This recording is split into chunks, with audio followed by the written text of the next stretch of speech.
Hey everybody, what's up? I'm Phoenix Carnivale, and this is Everything Martial Arts powered by SB Nation. And today I'm in Vancouver, Canada at the EA Games headquarters, and we're going to check out how the UFC 2 game has been made. And there's a special guest today, and it's Ronda Rousey. So we're going to talk to her, we're going to check out the motion capture, and I'm going to try to play the game. So I'm sitting here with Ronda Rousey, and we are at the EA Games headquarters in Vancouver. It's rainy, but I'm super happy and have a sunny disposition because I'm with one of my favorite fighters in the world right now. And we were just checking out you in the motion capture for the game, the new EA Sports UFC 2 game. Yep. Talk about your involvement with the game. Well, today I came for the full body scan and the motion capture, and just like the little nuances and stuff that they add to the game to make you an individual and not just like a cookie cutter character. Yeah. And it was interesting. They're like, we had to do the twitches. That was the one I thought was the funnest, like the little things that you do. Oh, like picking up your shorts, like playing with your sports bra. Yeah, because I'm always adjusting my shorts. I'm always unhappy with how my shorts are, and that was funny that they would add that just for me because it was like a certain way. I pick out my shorts, and everybody has their own little tick. So it was interesting to show that they're really devoting time into finding those things in everyone. Isn't that weird though? Because now I'm on camera all the time, and I notice little weird things that I do. Like I talk like Rocky, like my lip will like come up, and like what are some of the things you notice about yourself when you watch the game? When I watch the game, like I think more like the walkouts and like the post fight stuff. Like I remember I was watching this earlier game when I was walking out, they had me like pumping my arm. Oh, you never do that. Yeah. Never. And I'm not big into like from judo. You don't celebrate. You're supposed to like be proper and go back to your line. And so like after a fight, I always feel like awkward. Like where do I go? Yeah. And I'm always like walking around like looking for my line, and I don't like jump on the cage, like people do, or do backflips or whatever the fuck they do. But do you feel that? Like, do you feel the impulse to do that? Especially no. It's like in judo, you don't celebrate. It was really looked down upon. It's being like unsportsmanlike. Yeah. So like I kind of like just want to get out of there because usually you want bow off, and then like when you get out, it was when like when you you allow celebrate, yourself to like chicken wings or whatever. Yeah. No, it's funny. I do the public relations for the New York Athletic Club. Oh, I do awesome. their judo. It's March 20th this year. If you're free and if you're in New York, we would love for you to come. Absolutely love if you can make it. Oh, to the tournament? Mm-hmm. Oh, wow. That's March or something? March 20th. But I know your schedule's probably crazy. I always like that tournament because it's such a small gym, and so they would. I think now they have a team tournament for the women, but before it was they could only fit they started the tournament being only men because New York Athletic Club used to be only men. Yeah, that's right. And then now they have the women's team tournament, but that was like the one tournament a year where I just go and hang out and not make weight. Yeah. And just eat cheesecake in New York and watch it, and then no, it's super cool. I mean, that's really funny that you came from a traditional martial arts background and have all these discipline things that stay in you, but yet you've always had a brash and sort of a rambunctious personality. How do you deal with the traditional martial art and then the way MMA is? How do you merge the two? Well, I never really fit in very well in judo because of that. They were always trying to make me Miss Prim and Proper, Miss America, and I was never that person. So I was always kind of suppressing that all the time, and that's what I liked about it. MMA is the showmanship and stuff like that, but that's more in the lead up to the fight. When I'm actually out there fighting, I just revert back to that, the way I was in judo, and now it's just okay, you go in there, you do what you have to do, and you leave. Yeah. And I really feel like I don't have any kind of showmanship when I'm actually in the ring. Really? Yeah. But then you get to be a showman when it comes to the fighting and it comes to the movie stuff. Yeah. It's all separate. Yeah. So how do you separate it?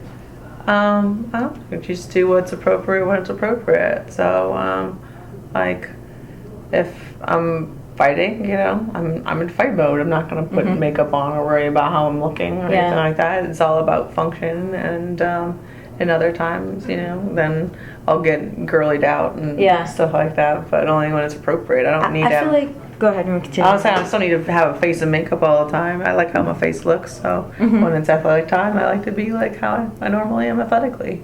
Yeah, I think fans or people have a hard time separating, that we're real people, but that we wear different hats at different times, and they can't figure out like when you're Ronda Rousey, or when you're fighter Ronda Rousey, or when you're sister, or when you're judo, or when you're, and do you think that you kind of play all those roles when you have to, and how do you merge that? And I feel like people don't realize the environment that they're seeing you in. Like if I'm in a fight environment, I'm not going to be warm and cuddly and welcoming and personable. People have a tendency to stop looking at you as a person, and they look at you as an event.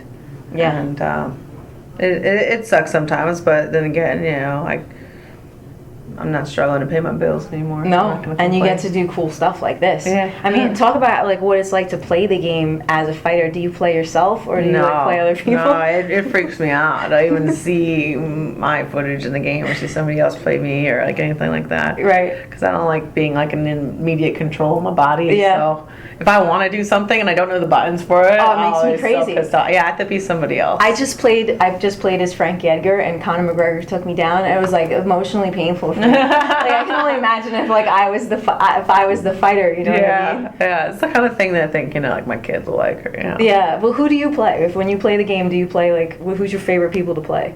I don't know. I was just Lawler. I like to be Lawler. Do you really? Yeah. Well, what is it about Robbie that you like to play? I don't know, because he's more of a stand and trade kind of guy. And, okay.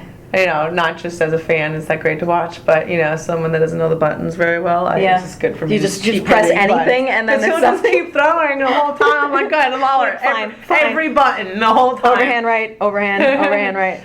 Yeah, that's pretty awesome. He has more variety than that. No, I love Robbie. I mean, that's the type of fighter. Like every time you watch one of his fights, you're like, you just have a heart attack every time you watch one of his fights. I think he's amazing, and he's got such longevity. Yeah, he's progressing so much, throughout his entire career. Like one thing that really impresses me about him is how much he learns and improves still with every single fight. Well, I mean, as a girl in fighting, and I do a lot of the stuff that you do, and I'm, I consider myself an adrenaline junkie. Do you consider yourself an adrenaline junkie?